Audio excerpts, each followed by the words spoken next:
Ya, jangan banyak-banyak Pak, cukup 2 tadi ya. Nah, penjelasan yang tadi Pak, yang apa? Gangster-gangster itu Pak, itu penamaan dari siapa Pak? Gangster-gangster itu Pak? Siap. Mungkin lompat ke slide ke 27.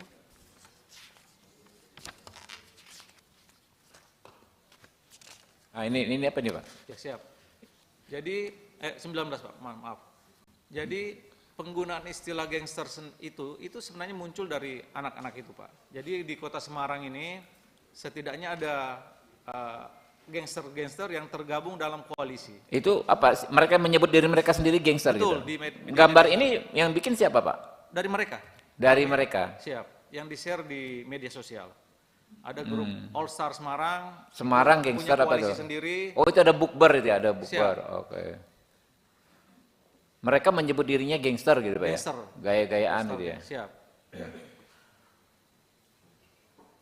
Berarti yang di bawah-bawah itu logo-logo itu kelompok-kelompoknya gitu Pak? Kelompok-kelompok kecilnya. Oke. Jadi mereka ada koalisi All Star, ada koalisi apa ini, di luar ini ada lagi Pak. Siap.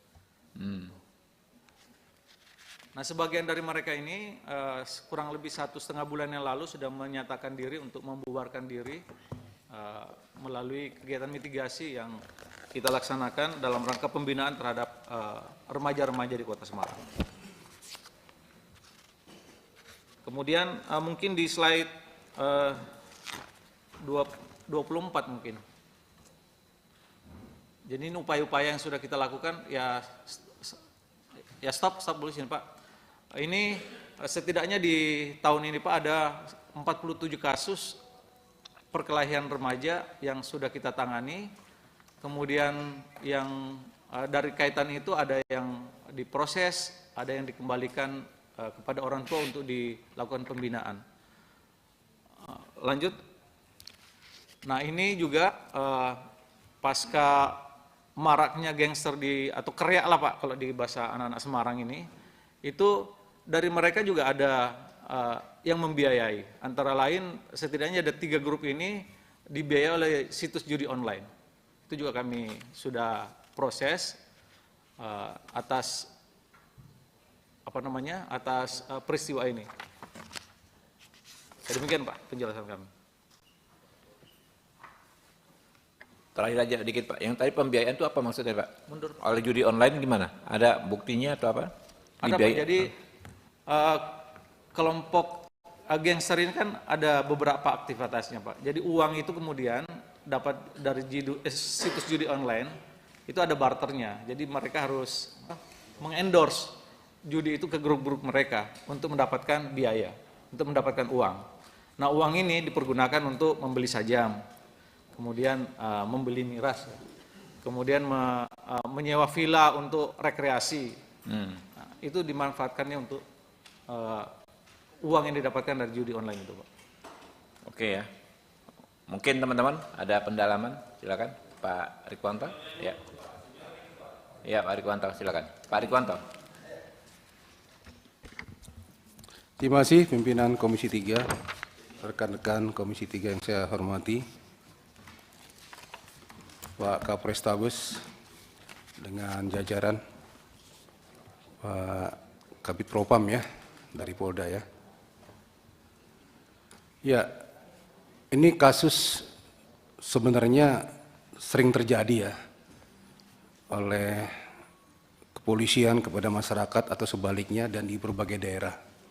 Bukan barang baru sebenarnya. Saya masih ingat istilah-istilah kepolisian, khususnya reskrim ya. Sebelum bertugas itu pasti buat deklarasi dulu supaya ingat, hati-hati. Yang artinya begini, kalian itu harus tahu, kalau kalian sudah ke lapangan, ingat ya, 1 kaki kalian itu di kuburan, 1 kaki di penjara. Kenapa? Terlambat bertindak, kalian bisa jadi korban. Kecepatan bertindak, kalian bisa salah dan masuk penjara. Itu risiko yang memang nggak bisa dihilangkan sampai sekarang. Ya. Terlalu cepat salah, terlambat jadi korban. Nah, inilah istilah yang masih berlaku sampai sekarang. Nah, dalam konteks ini, Pak Kapolrestabes, tadi sudah paparan, ya kita sudah dapat masukan dan dipertegas lagi tadi dari paparan yang ada. Memang awalnya banyak simpang siur berita ya. Ada kesan excessive force, tindakan berlebihan di anggota kepolisian atau sewenang-wenang sehingga ada korban di pihak masyarakat. Namun setelah kita mendalami, apalagi dapat penjelasan, kita menjadi semakin jelas. Peristiwa tawuran itu ada. Dan pelaku-pelakunya ada. Dan informasi ini didapatkan dari lingkungan, bukan hanya dari anggota kepolisian, dari CCTV, dari rekaman HP para pelaku yang disebut dalam tanda petik gangster dan para pelaku tawuran. Ini informasi yang bagus untuk memperjelas tentang peristiwa yang terjadi sebenarnya. Saya hanya mengingatkan saja bahwasanya sebagai anggota kepolisian, ini bekal ya,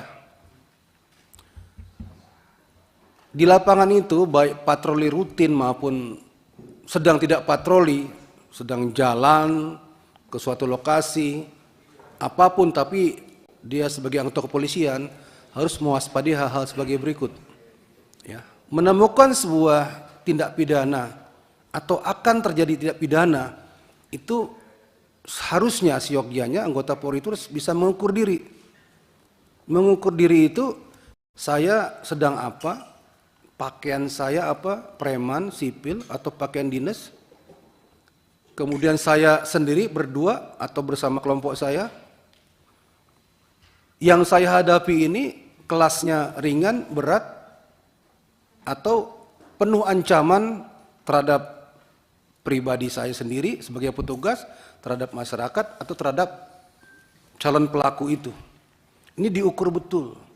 Setelah diukur baru tindakan apa yang saya akan lakukan.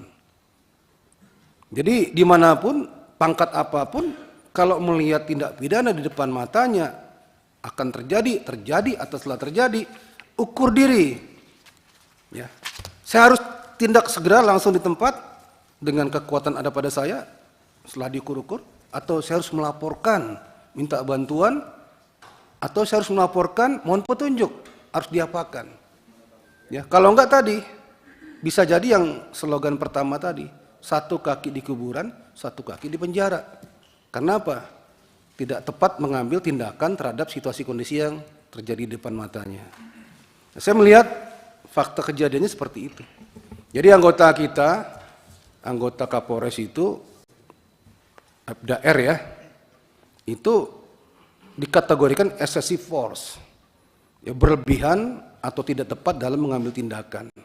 Nah padanya ya risiko harus diambil tindakan hukum juga, karena ada orang yang menjadi korban, meninggal dunia. Ini saya kasih masukan kepada anggota Polri, khususnya Polrestabes ya. Ukur diri dalam mengambil tindakan. Jangan sampai tadi yang slogan pertama itu yang saya sampaikan terjadi. Kemudian yang kedua, ada kelemahan kita melihatnya dalam komunikasi dan informasi. Ya. Dalam waktu singkat kejadian itu sudah masuk online beritanya. Sudah masuk medsos beritanya, ya. Ada anak paskibraka ditembak polisi. Ya, betapa gegernya masyarakat, betapa mirisnya masyarakat melihat judul beritanya seperti itu. Pasti ada reaksi. Dan saya pribadi melihat terlalu lambat dari kepolisian untuk merespon berita itu. Ini ada apa? Ini ada apa? Ada kegamangan, ada waktu yang cukup luang untuk banyak orang berspekulasi. Ya.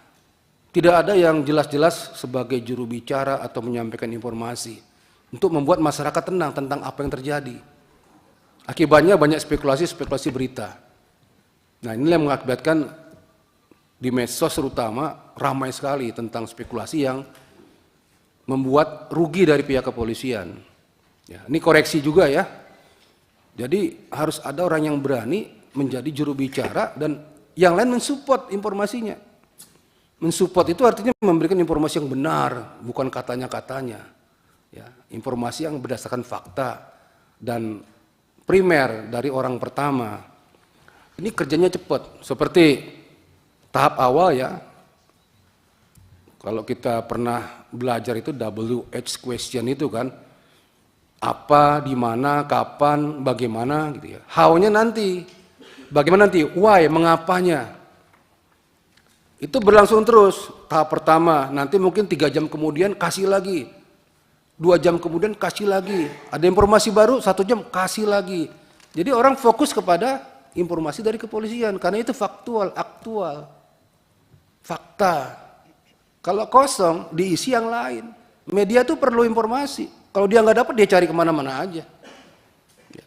Walaupun belum tentu benar, tapi harus dia tayangkan karena berlomba-lomba media itu. Apalagi medsos, lebih liar lagi. Jadi belajarnya 2 tadi, ya, ngukur diri dalam menghadapi situasi kondisi yang ada, ya, harus bagaimana, tindakan apa, bersama-sama atau sendiri atau melaporkan. Yang kedua dalam manajemen komunikasi dan informasi. Ya, supaya tidak liar informasi tersebut dan sudah disaring betul-betul apa yang akan disampaikan. Ya. Peran Kapolres Tabes ini sangat penting dalam manajemen hal tersebut. Ya. Dan yang terakhir jangan lupa anggota selalu disentuh, ya, disentuh terus untuk supaya dia merasa we are watching you, kami mengawasi Anda, kami mengikuti Anda. Kami tidak lepas dari pengamatan terhadap kerja-kerja Anda. Ya. Supaya dia tidak merasa sendiri, dia tidak merasa juga dibelakangkan. Kemudian yang paling akhir lagi, bela sungkawa kepada keluarga korban. Ya. Tolong dibantu Pak Kapolres. Siap. Ya, apapun kebutuhannya, ini sudah terjadi. Ya. Korban dibantu yang betul, masyarakat ditenangkan, kasih informasi yang benar. Jangan ada yang ditutup-tutupi, dibolak-balik. Ya. Kemudian anggota segera ditindak sesuai dengan ketentuan yang berlaku. Terima kasih Pak Ketua. Ya, itu dia Pak. Yang paling 2 hal ya Pak ya, yang menjadi ramai sekarang. Pertama terkait isu bahwa malam itu tidak terjadi tawuran. Tadi Bapak sudah jelaskan. Tapi memang ada sumber yang mengatakan itu yang security dari apa itu Pak? Saya dengar di radio. Perumahan Paramount Pak. Ya, mungkin bisa dijelaskan Pak yang benar security. Jadi izin Bapak, Ya. ada penjelasan dari security, 2 security Perumahan Paramount, yang menjelaskan seolah-olah memberikan kesaksian bahwa di depan Perumahan Paramount itu tidak ada tawuran. Kami sudah mengkonfirmasi kepada 2 security yang dimaksud. Penjelasannya adalah security ini adalah office security Pak. Dia kerjanya pagi sampai sore. Jadi sore pulang, besok baru masuk lagi. Jadi malam itu dia pun tidak Malam ada itu di dia lokasi. tidak ada di tempat Pak. Jadi penjelasan dari yang bersangkutan betul ada pihak yang meminta keterangan terhadapnya, namun kemudian ada dipotong penjelasannya Pak. Jadi saya betul menyampaikan bahwa tidak ada tawuran di depan Paramount. Sampai situ Pak. Ada penjelasan belakangnya. Menurut security yang dinas pada malam hari itu. Nah, jadi ini juga mungkin perlu kami sampaikan Pak, bahwa pengertian saksi itu kan adalah orang yang melihat, mengetahui, merasakan sendiri. Jadi terhadap orang yang tidak melihat, orang yang tidak mengetahui, orang yang tidak merasakan, ya, posisinya bukan saksi. Nah, itu juga yang terjadi kepada kedua security ini Pak. Security ini juga sudah memberikan kesaksian, kami hadirkan di Polres hari Rabu tanggal 27 kemarin Pak. Ya. Pada saat rilis penanganan kasus ini. Siap. Yang kedua yang terpenting adalah tindakan terhadap pelaku penembakan. Karena yang bertanggung jawab ini kan siapa yang melakukan, orang yang melakukan penembakan. Tadi kan sudah dijelaskan ya bahwa sudah diproses secara hukum pidana, ya. Betul ya Pak ya. Dan dalam konteks etik